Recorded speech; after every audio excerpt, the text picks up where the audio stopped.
오늘 말씀 읽겠습니다. 오늘 말씀은요, 시편 122편입니다.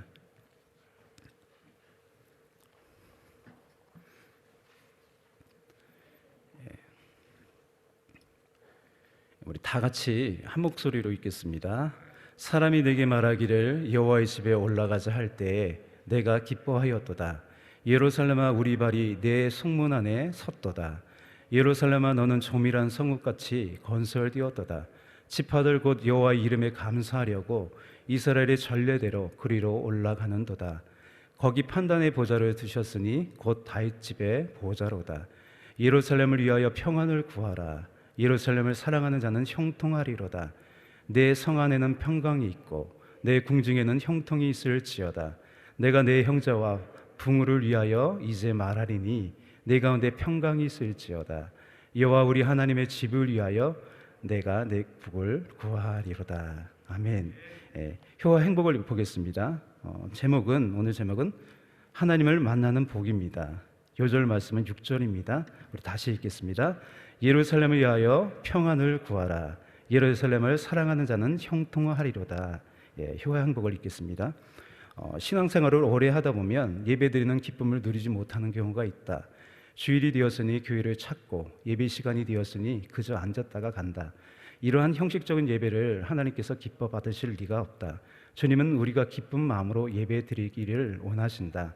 본 시편에서 다윗은 여호와의 집에 올라가자는 말을 들었을 때 기뻐하였다. 다윗이 기뻐했던 이유는 무엇일까?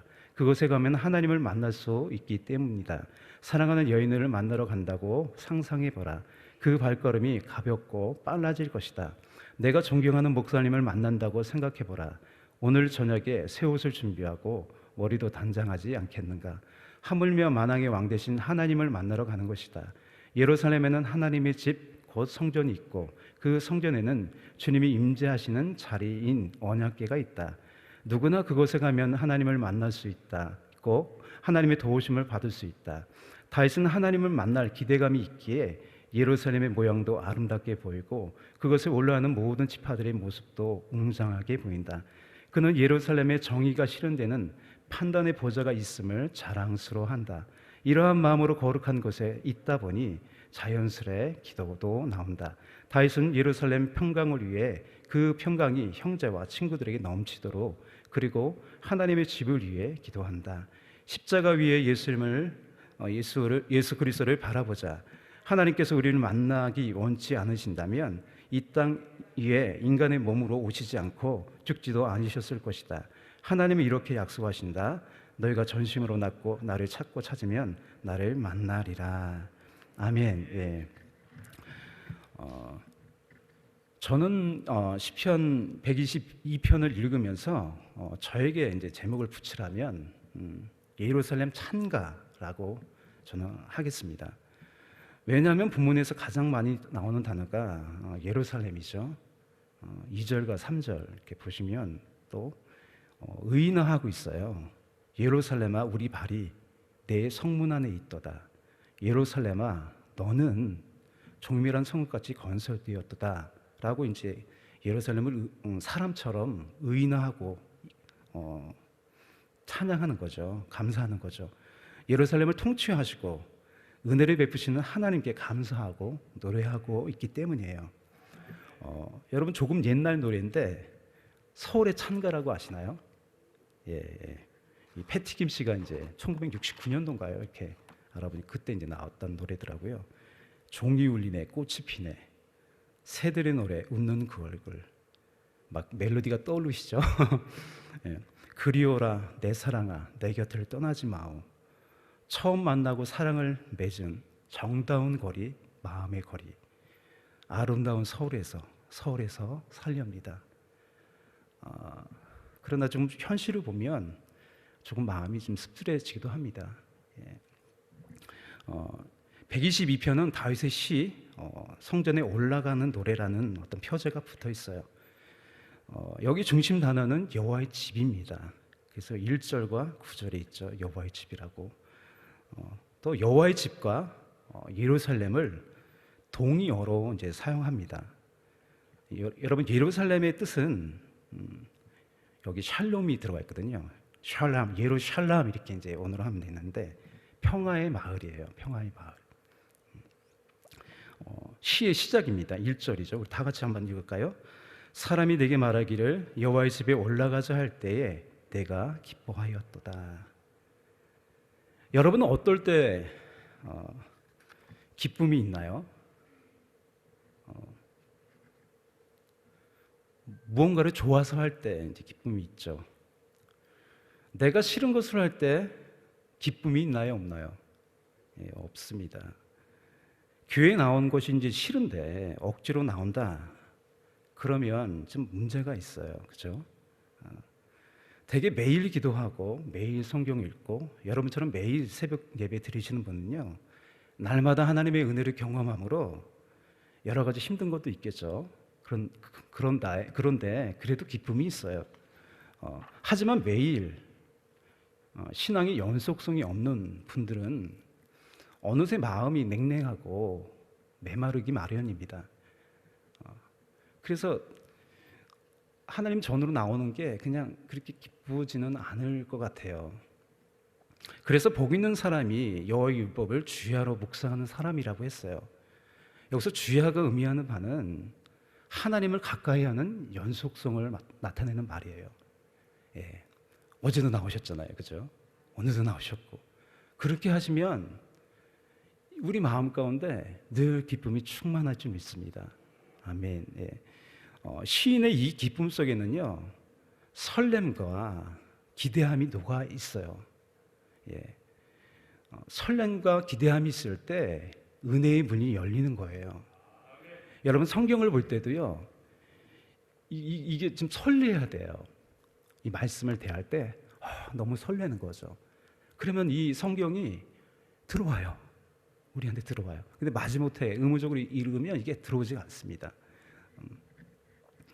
우리가 하나님께 설렘과 기대함을 갖지 않으면 누구에게 갖겠습니까? 예. 다 같이 고백할까요? 주님 사랑합니다. 오늘 주님 안에서 살게 하여 주옵소서. 예, 아멘. 2절입니다. 예루살렘아 우리 발이 내 성문 안에 섰도다. 시인은 이제 성전에 도착한 것 같아요. 시인은 감격하고 있어요. 우리 발이 성전 안에 있다는 것, 이거 큰 은혜입니다. 오늘 이 자리에 하나님 부르셔서 여러분들이 오신 겁니다. 여러분은 언제 이 문턱을 넘어 이곳으로 들어오셨나요? 예, 기적입니다. 기적이에요. 예. 우리 교회 문턱은 없지만 이웃들을 전도하는데 이 문턱을 넘기까지 많은 기도와 사랑이 필요합니다. 또 예수님이 양의 문이라고 하셨어요. 우리는 주님의 문으로 들어가며 나가며 꼴을 얻는 인생입니다. 그 문을 통하여서 양의 우리에 들어오고 또 그 문을 통하여 세상 밖으로 나가는 거죠. 예. 예수 그리스도의 문으로 들어오며 나가며 꼴을 얻는 우리 인생입니다. 우리 교회에 들어올 때 문 앞에 큰 바위에 이제 최성경 원로 목사님의 목기 철학이 담긴 어떤 돌이 있죠. 어떻게 되어 있습니까? 문으로 들어올 때 예수 사랑이라고 되어 있어요. 그렇죠? 예수 사랑 받으려고 오고 그 문으로 나갈 때 무엇이 보입니까? 예, 사랑 실천이 되어 있어요. 우리는 그런 인생입니다. 이 문으로 들어오며 나가며 사랑을 받고 또 사랑을 실천하는 그런 인생입니다. 아멘. 3절입니다. 우리 다 같이 한번 읽을까요? 예루살렘아 너는 조밀한 성과 같이 건설되었도다. 여기서 조밀하다는 어떤 히브리어는 하바르라고 해요. 연합하다, 결합하다라는 뜻이 있어요. 개역 개정에서는 잘 짜여진이라고 이제 번역했습니다. 이 똑같은 단어를 어떨 때 썼냐면 성막을 만들 때 각기 재료가 다르잖아요. 그래서 서로 연결하는 것을 말할 때 사용했어요. 성막의 각기 재료들은요 서로 의존합니다. 의존하고 연합해서 하나의 성막이 되는 거예요. 도시도 그렇잖아요. 어떤 사람은 이것도 만들고 이것 만들고 저런 사람은 저것 만들고 또 이 일하고 저 일하면서 없는 것이 없고 하지 못하는 일이 없는 큰 도시가 되는 거잖아요. 우리가 사는 지구도 마찬가지죠. 유기적인 관계에 있어요. 그죠? 우리가 공기 없으면 살 수 없고 나무 없으면 살 수 없고 이렇게 서로 공존하고 있어요. 내 몸도 그렇죠. 그죠? 서로 의존하고 있잖아요. 그죠? 예. 또 그리스도의 몸된 교회도 마찬가지입니다. 서로 의존하고 있어요. 예. 그런 의미에서 서로 인사할까요? 너 없으면 안 되라고 하고 싶은데 그럴 수는 없고, 예. 성도님 없으면 나는 안 됩니다. 이렇게 고백할까요? 예. 성도님 없으면 나는 안 됩니다. 나는 안 됩니다. 예. 예. 그래서 이 3절은요, 도시 건축적인 의미와 영적인 의미가 있는 거예요. 시인은 하나님의 통치하시는 예루살렘의 조럼 속에서 샬롬, 그 평화를 맛보고 있어요.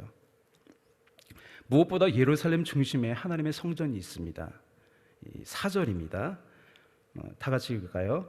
지파들 곧 여호와의 이름에 감사하려고 이스라엘이 전례대로 그리로 올라가는 도다. 예루살렘은 가장 중요한 예배를 위하여 지어진 견고한 성이에요. 곳곳에 흩어진 사람들이 성전에 올라와서 하나님을 예배하며 감사드리는 곳입니다. 하나님의 피조물인 사람이 언제 가장 아름답습니까? 하나님을 예배할 때 가장 아름다워요. 그것이 인간의 인간다움이에요. 하나님 예배하는 것이. 또 예배할 때 세상이 줄 수 없는 기쁨과 평안으로 충만하게 됩니다. 사람이 아무리 존귀로 옷 입었을지라도 모든 영광을 하나님께 드리지 않으면 하나도 아름다워 보이지 않아요. 그저 추하고 교만하게 보입니다. 그래서 예배하는 것이 가장 아름다운 일입니다. 그래서 147편 1절에서 이렇게 말하고 있어요. 하나님을 찬양하죠. 할렐루야. 우리 하나님께 찬양함이 선함이요 찬송함이 아름답고 마땅하도다. 주님을 예배할 때 내가 누군지를 알게 돼요. 나를 찾게 돼요. 시편 122편은요, 이 쓰인 그 문학적인 방법이 있어요. 그것이 뭐냐면 수미상관법이라는 방법이 쓰여주는데요. 주제어가 이제 아까 하나님의 성전이라고 했잖아요. 주제어가 앞뒤를 감싸고 있는 구조이고요. 중간에 들어있는 내용이 그 주제를 설명하는 글이죠. 그러므로 가장 중간에 있는 5절이 핵심 문장이에요. 이 말씀이죠. 다 같이 5절입니다. 같이 읽을까요? 거기 판단의 보좌를 두셨으니 곧 다윗 집의 보좌로다. 한 나라에도 최고 권력자가 다스리는 곳이 나라의 핵심 장소죠. 하나님은 자신의 어떤 통치를 사람에게 위임하셨습니다. 하나님의 통치를 위임받은 왕들은 율법에 따라 판단하고 다스려야 합니다. 구약 성전의 중심에 지성소가 있고 또 지성소 안에는 언약궤가 있고 언약궤 속에는 하나님 말씀하신 율법이 있었어요. 그 율법은 누구를 상징합니까? 예수님을 상징합니다. 하나님이 인간이 되셔서 다윗 가문에서 나신 또 영원히 보좌에 앉으신 예수 그리스도이십니다. 하나님을 예배할 때 하나님의 임재의 어떤 환희로만 끝나지 않아요. 하나님은 공의와 사랑으로 우리에게 말씀하시는 분이세요. 인생이 우울한 이유는요, 살아가는 이유를 모르기 때문이에요. 앞이 보이지 않아서 자신감도 없는 거죠. 세상에 덩그러니 놓인 사람만 같아서 그냥 우울한 겁니다. 그러나 하나님 말씀하시는 분이세요. 하나님 나에 대하여 또 나의 삶에 대하여 말씀하시는 분이세요. 다 같이 따라갈까요? 말씀하신 하나님, 말씀하신 하나님. 예배 가운데 말씀하시고 성경으로 말씀하시고 기도할 때 말씀하십니다. 그래서 길이 보이지 않는 막막한 가운데 비치세요. 끝이 없는 터널 속에 출구세요. 답을 모르는 답답함 속에 정답이세요. 성전에 올라서 예배드린 시인은 이제 이웃의 평화를 위해서 중보하는 사람이 되었어요. 그래서 6절부터는 이게 기도문이에요. 이것이 오늘 결론과 같은 말인데요. 다 같이 따라할까요? 성전에 올라와서 하나님을 예배하면 내가 성전이 된다. 예, 할렐루야. 내가 성전이 되는 거예요. 예배하면 내가 성전이 되는 거예요. 성전된 사람이 이제 기도하는 거예요. 6절부터 9절까지가 기도로 되어 있어요. 기도와 또 중보기도 요청이에요. 제가 이 원고를 어제 밤에 칠 때 이덕현 목사님이 이제 아까 중보기도를 올리셨어요. 그런 거죠. 예. 6절, 9절 다 같이 읽겠습니다. 예루살렘을 위하여 평안을 구하라. 예루살렘을 사랑하는 자는 형통하리로다. 내 성 안에는 평강이 있고 내 궁중에는 형통이 있을지어다. 내가 내 형제와 부모를 위하여 이제 말하리니 내 가운데 평강이 있을지어다. 여호와 우리 하나님의 집을 위하여 내가 내 복을 구하리로다. 시인은 하나님의 샬롬, 평화가 있기를 기도해요. 또 9절에서 이 복으로 번역된 것은 토부, 선이거든요. 그래서 창세기 주제가 선이잖아요. 하나님이 천지를 만드시고 심이 좋았더라. 그게 토부, 선이거든요. 또 요셉이 어떻게 하죠? 형님들한테 막 고진 또 환난을 당하죠. 그 마지막에 요셉이 고백해요. 형님들은 나를 해하려 하였으나 그 악을 하나님은 선으로 바꾸셨다고 합니다. 예, 하나님은 그래서 선으로 바꾸시는 분이세요. 예. 예수님이 그렇게 하셨어요. 우리의 악을, 이 나쁨을 선으로 바꾸셨습니다. 신은 왜 하나님의 샬롬과 하나님의 선이 임하기를 기도할까요? 여기 6절부터 9절이 하나님 만난 후에 기도문인데 아프고 슬픈 현실이요 이웃들에게 보이기 때문이에요. 그래서 제가 이 시편 122편이 예루살렘 찬가 같다고 했는데 예루살렘의 찬가가 이제 예루살렘의 애가가 되는 거예요. 여기서 슬픈 노래로 바뀌는 거예요. 그래서 공존하는 것 같아요. 예루살렘의 찬가와 또 우리가 이웃들의 아픔을 보니까 여기 중보기도 올린 분도 계시고 또 우리 가정 가운데 또 슬픈 현실을 마주하니까 내 딸과 내 사위와 그런 슬픈 현실을 마주하니까 애가가 되는 거예요. 애가가. 여러분 마지막으로 성경 한 구절 찾아보고 우리 마치겠습니다. 제가 가진 성경으로는 1142페이지 예레미야 애가죠. 애가 슬픈 노래인데요. 애가 1장 1절에서 2절 우리 보고요. 마치도록 하겠습니다.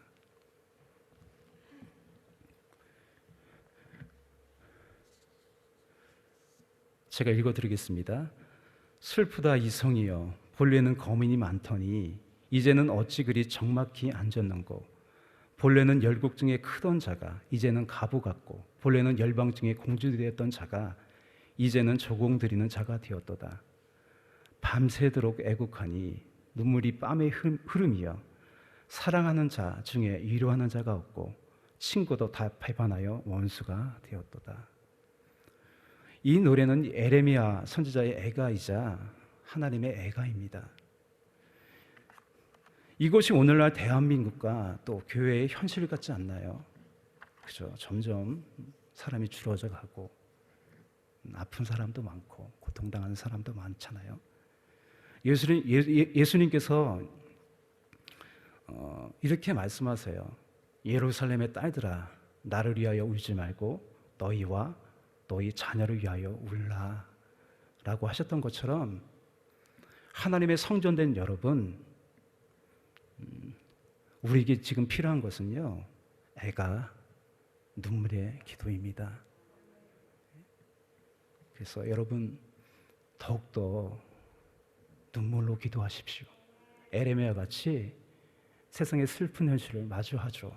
이웃들의 슬픈 현실을 마주하며 그곳에 하나님의 평화가 있기를, 하나님의 선이 이루어지기를 눈물로 기도하는 하나님의 사람 되시기를 주님의 이름으로 축복합니다.